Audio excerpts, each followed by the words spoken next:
You know that moment when your entire world shifts in an instant? When someone you trusted shows their true colors in the most devastating way possible? I was lying in that hospital bed, tubes connected to my arms, monitor beeping steadily beside me. I'd been there for 3 days. 3 days of tests, of doctors whispering in corners, of my mom crying in the hallway when she thought I couldn't hear. And then my sister Ashley walked in. Not to comfort me. Not to hold my hand. But to rip the monitor cord from the wall and scream those words that still echo in my nightmares: "You always fake being sick." The room went silent except for the alarm blaring from my disconnected monitor. But what Ashley didn't know, what she couldn't have known, was that Nurse Patricia was standing right outside my door. And she heard everything. Before I tell you what happened next, I need you to do something. If you've ever felt betrayed by someone you loved, if you've ever been accused of lying when you were telling the truth, hit that subscribe button right now.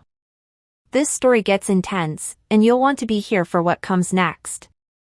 And listen, if you leave before the end, you'll miss the moment that changed everything. Don't be that person who walks away too soon. Stay with me. Let me take you back to the beginning, because you need to understand how we got here. My name is Emma, and I'm 23 years old. Or at least, I was 23 when this happened. Ashley is my older sister by 2 years, and growing up, we were inseparable. Best friends. Partners in crime. The kind of sisters who finished each other's sentences and had 1,000 inside jokes that nobody else understood.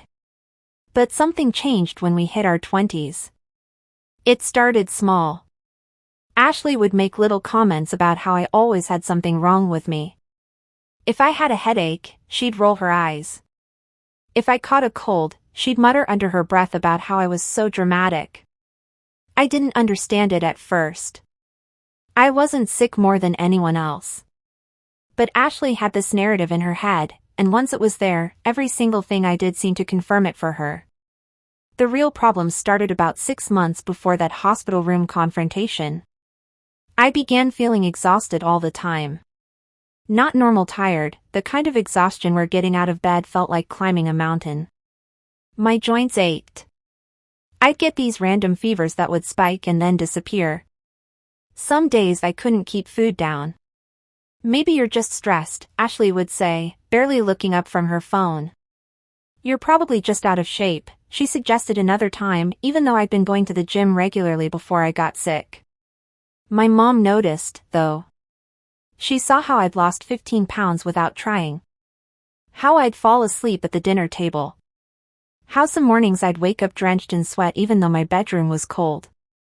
"We're going to the doctor," Mom said one morning after I'd barely touched my breakfast for the 3rd day in a row. Ashley scoffed. "She's fine, Mom. She's just looking for attention." That comment hit me like a slap. Looking for attention? I was struggling to function, and my own sister thought I was, what? Making it up for sympathy?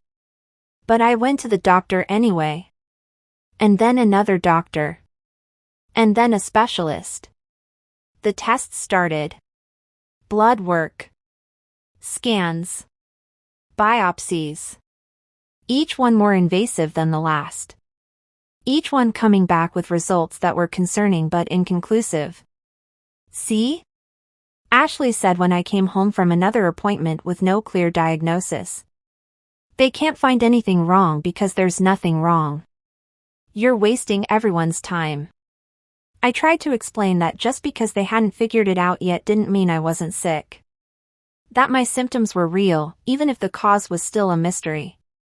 But Ashley had already made up her mind about me. The worst part? She started poisoning other people against me too. I overheard her on the phone with our aunt one day. "Yeah, Emma's doing her sick act again. Mom's falling for it, of course. Thousands of dollars in medical bills for what? Some mysterious illness that no doctor can find? Come on." I felt so alone. So invalidated. Here I was, genuinely suffering, getting weaker by the day, and my own sister was painting me as some kind of manipulative faker. Things came to a head 3 weeks before the hospital incident. I collapsed at work. Just completely blacked out at my desk. My coworkers called an ambulance, and I woke up in the ER with doctors frantically checking my vitals. My mom rushed to the hospital immediately. Ashley took 3 hours to show up, and when she did, she walked in with this skeptical look on her face. Really, Emma? Fainting now? That's a new one. I was too weak to argue with her. Too tired to defend myself anymore. I just turned my face away and let the tears slide silently down my cheeks. The ER doctor admitted me for observation. He said my white blood cell count was extremely abnormal and that they needed to run more tests immediately. He used words like urgent and concerning markers, and we need to rule out several serious conditions. But Ashley just saw it as more evidence of my supposed attention-seeking. Over the next 3 days, I stayed in that hospital room while they ran test after test. My mom practically lived in the chair beside my bed. Ashley visited once, stayed for 20 minutes, and spent most of that time scrolling through Instagram. The doctors were getting closer to a diagnosis, but they wanted to be absolutely certain before they told me anything. I could see the worry in their eyes, though. Could hear the serious tones in their hushed conversations outside my door. And then came that afternoon. Day 3 of my hospital stay.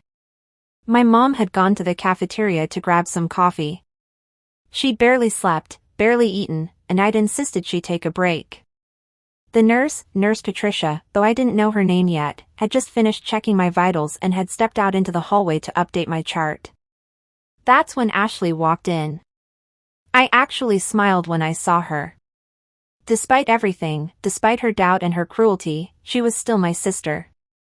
Part of me hoped that seeing me like this, actually hospitalized, actually seriously ill, might finally make her understand.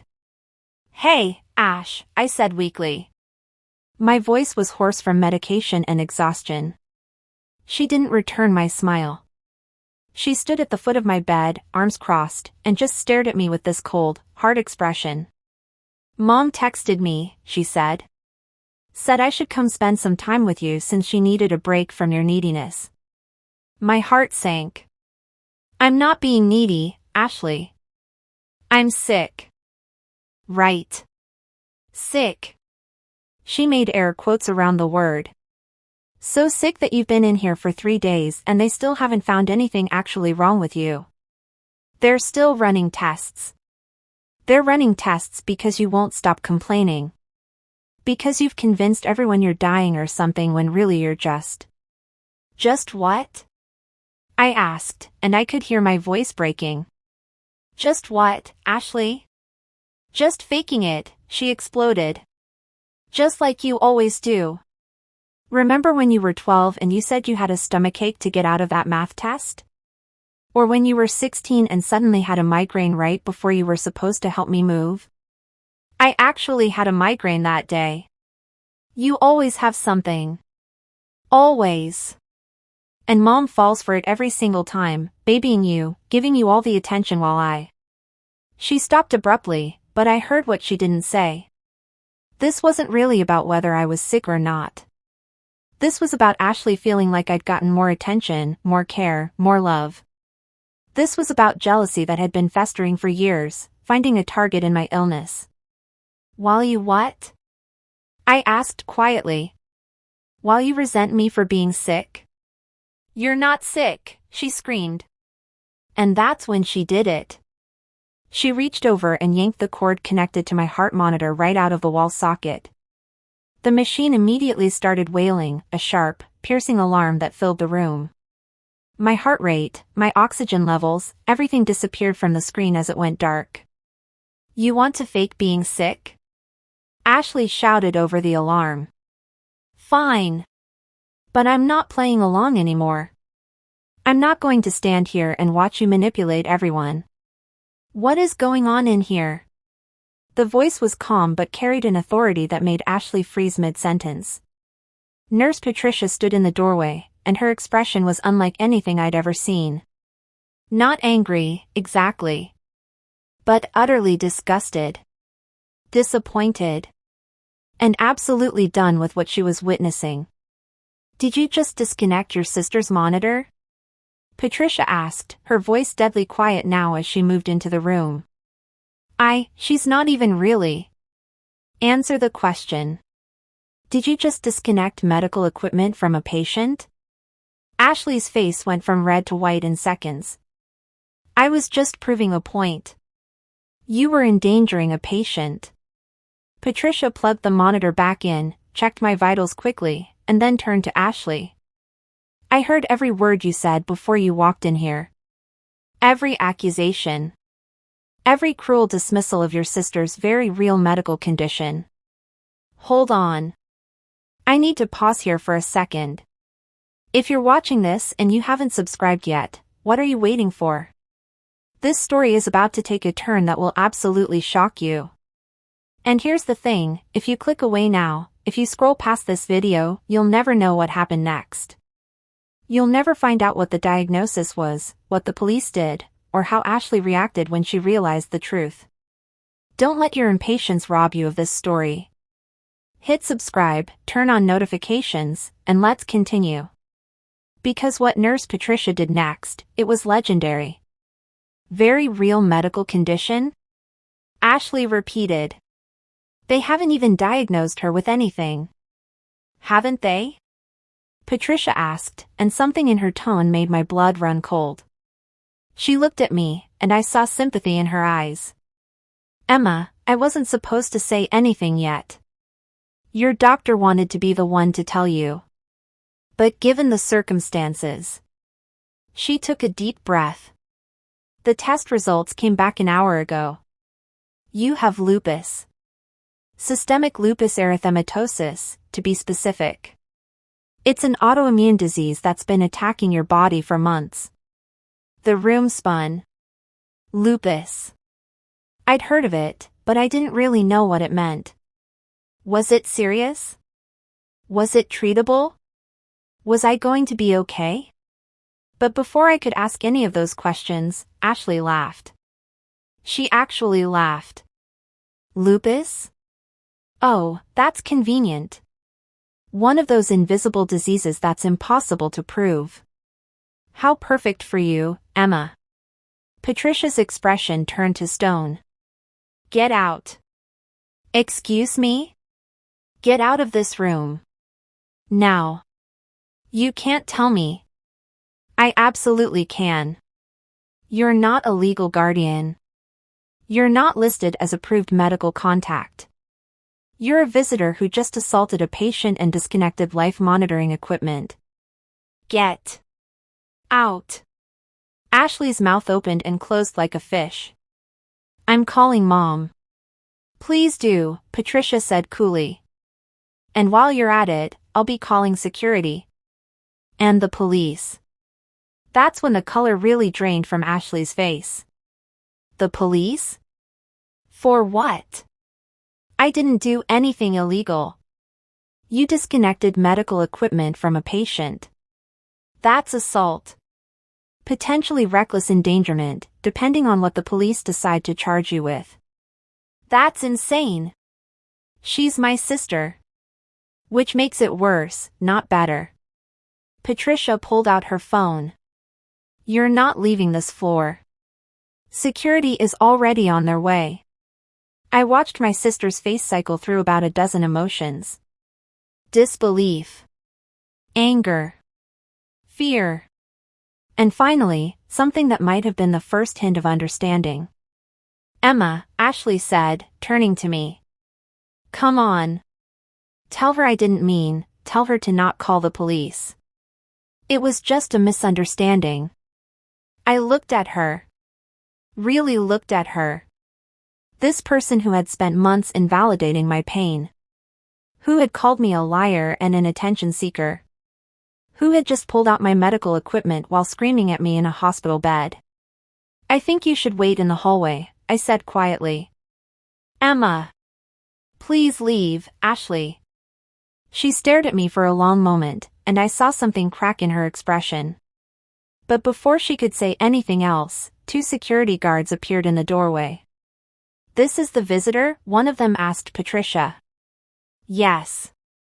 She needs to be escorted to the waiting area and not permitted back to this floor. The police are on their way. This is ridiculous. Ashley protested as the guards flanked her. I'm family.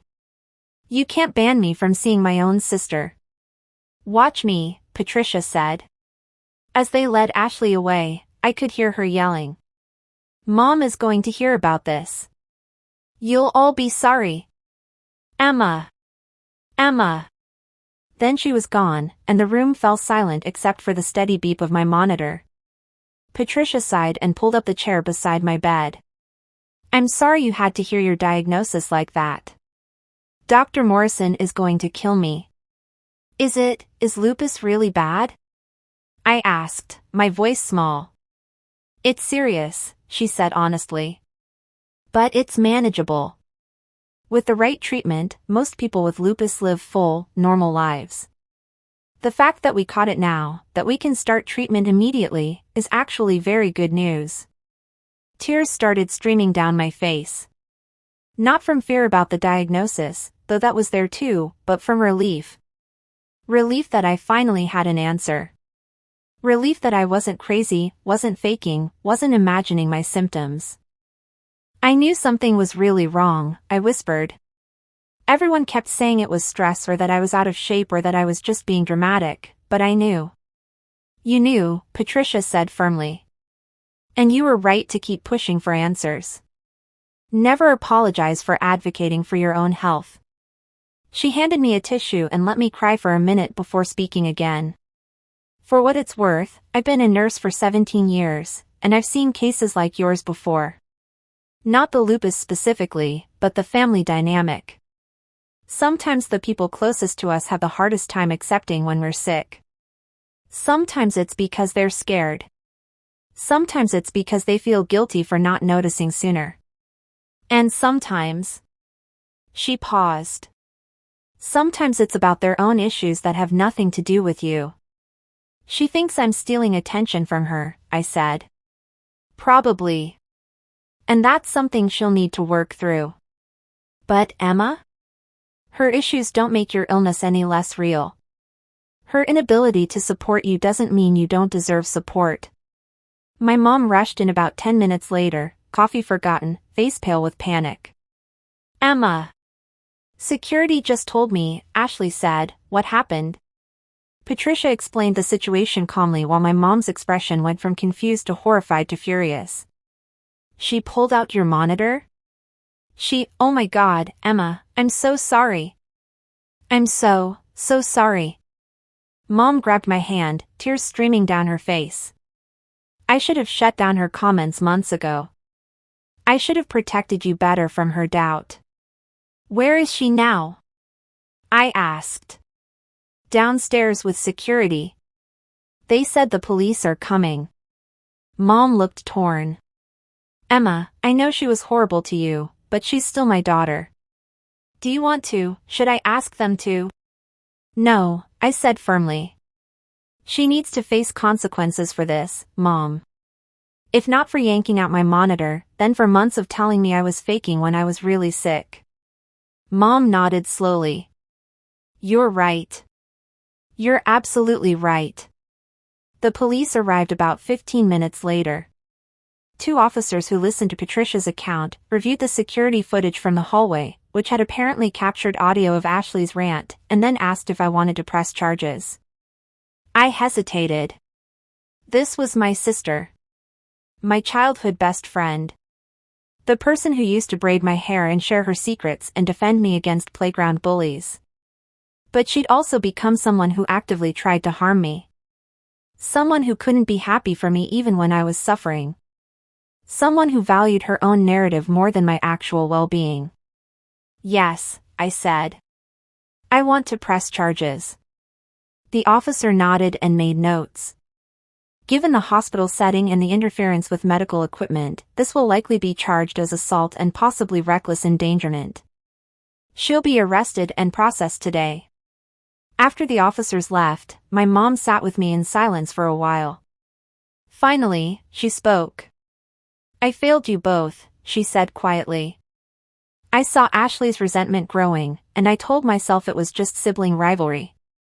I saw her dismissing your symptoms, and I didn't shut it down hard enough because I didn't want to create more conflict. I tried to keep the peace, and in doing so, I let her hurt you for months. Mom. No, let me finish. You deserved a mother who stood up for you unequivocally.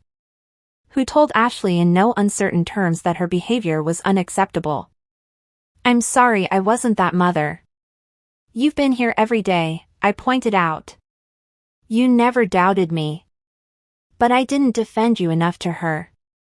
I let her poison the atmosphere, make you feel guilty for being sick. That stops now. Whatever happens with Ashley, whatever consequences she faces, you are my priority. Your health is my priority. Dr. Morrison came in an hour later to officially explain my diagnosis. Lupus, he confirmed. A chronic autoimmune disease where my immune system was attacking my own tissues and organs. It explained all my symptoms, the fatigue, the joint pain, the fevers, the weight loss. Why didn't anyone catch it sooner? I asked. Lupus is tricky, he explained. It mimics other conditions. The symptoms can be vague and intermittent. It's often called the great imitator because it looks like so many other things. On average, it takes 6 years from first symptoms to diagnosis. We actually caught yours relatively quickly. 6 years. Some people spent 6 years being told they were fine, being dismissed, being doubted.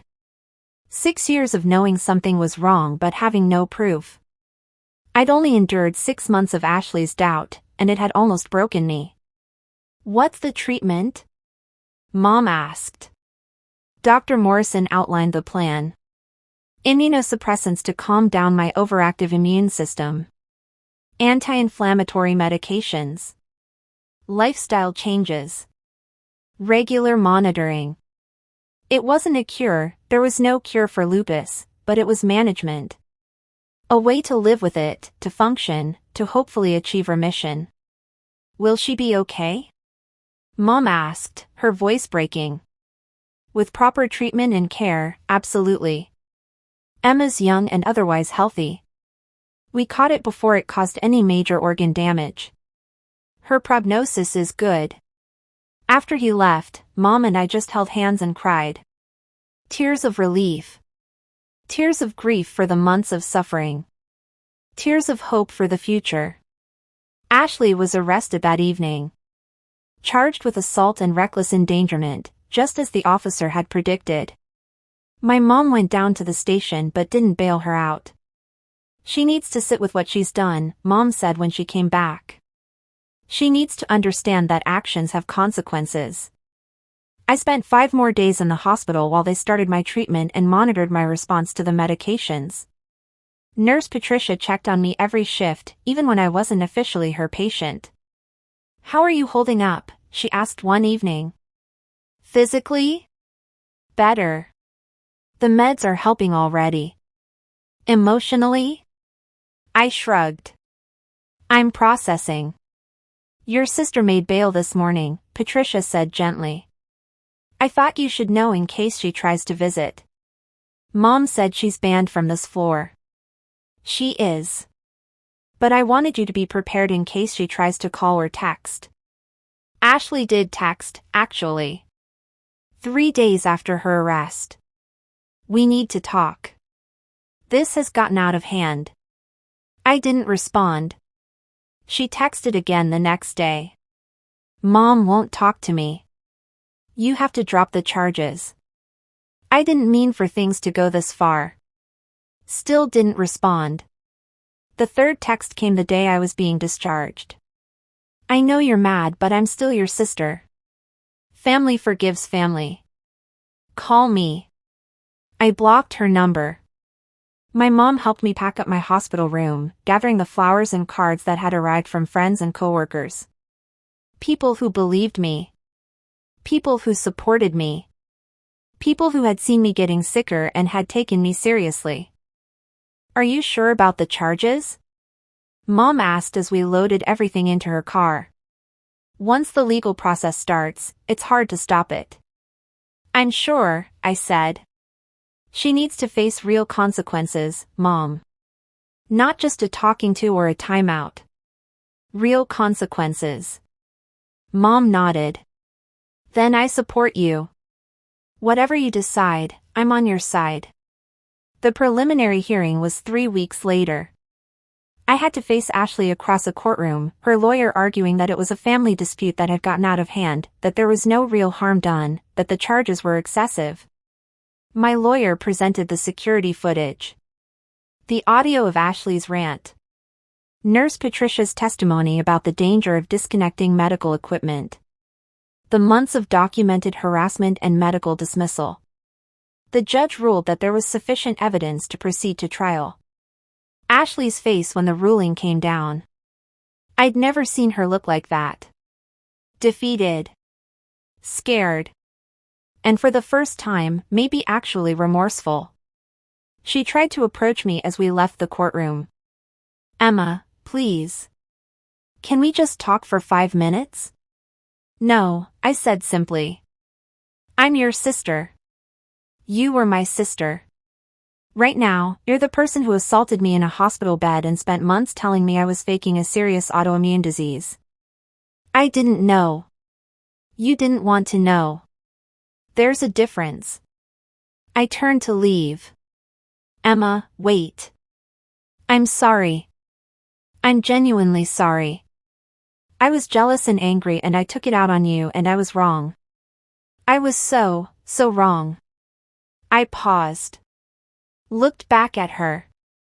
Saw tears streaming down her face. I believe that you're sorry now, I said. Now that there are legal consequences. Now that Mom isn't speaking to you. Now that you're facing a potential criminal record. But where was this apology 6 months ago? 3 months ago? The day before you pulled out my monitor? I should have believed you. Yes. You should have. But you didn't. And now we both have to live with that choice. The trial is set for next month. I don't know what's going to happen. I don't know if Ashley will be convicted, or if we'll ever repair our relationship, or if things will ever be normal again. But before I go, I need to ask you something. If this story meant something to you, if it resonated with you, if you've ever been dismissed or doubted or invalidated when you knew something was wrong, subscribe. Right now. Because I'll be updating you on what happens next, and you don't want to miss it. And here's the thing, if you leave now without subscribing, without engaging, you're telling YouTube that this story doesn't matter. That these experiences don't matter. Don't be part of the algorithm that buries stories like mine. Hit that subscribe button. Leave a comment telling me your story. Share this video with someone who needs to hear it. Don't just watch and walk away. Be part of this community. We need each other. What I've learned through all of this is that validation matters. Being believed matters. When you're sick, when you're suffering, having people in your corner who trust you and support you can make the difference between surviving and thriving. I'm on treatment now. The lupus is under control. I have bad days and good days, but I'm learning to manage it. Learning to listen to my body. Learning to advocate for myself without apology. And I'm learning who my real family is. It's not just about blood. It's about who shows up. Who believes you. Who holds your hand through the hard times instead of accusing you of making them up. Nurse Patricia still texts me every week to check in. My mom has become my fiercest advocate. My friends have rallied around me in ways that make me cry with gratitude. And Ashley? She's in therapy, according to Mom. Working through her jealousy issues and her need for attention and all the stuff that led her to that hospital room. Maybe someday we'll rebuild our relationship. Maybe someday I'll be able to forgive her fully. But that day isn't today. And I'm okay with that. Today, I'm focused on healing. On living. On proving to myself, not to anyone else, but to myself, that I am strong enough to handle whatever comes next. If you're going through something similar, if you're being doubted or dismissed or told you're faking it, keep fighting. Keep advocating for yourself. Keep pushing for answers. You know your body better than anyone else. Trust yourself. And remember, you're not alone. Subscribe to stay connected with this community, because we believe you. We see you. And we're here for you. I'll see you in the next update. Take care of yourselves.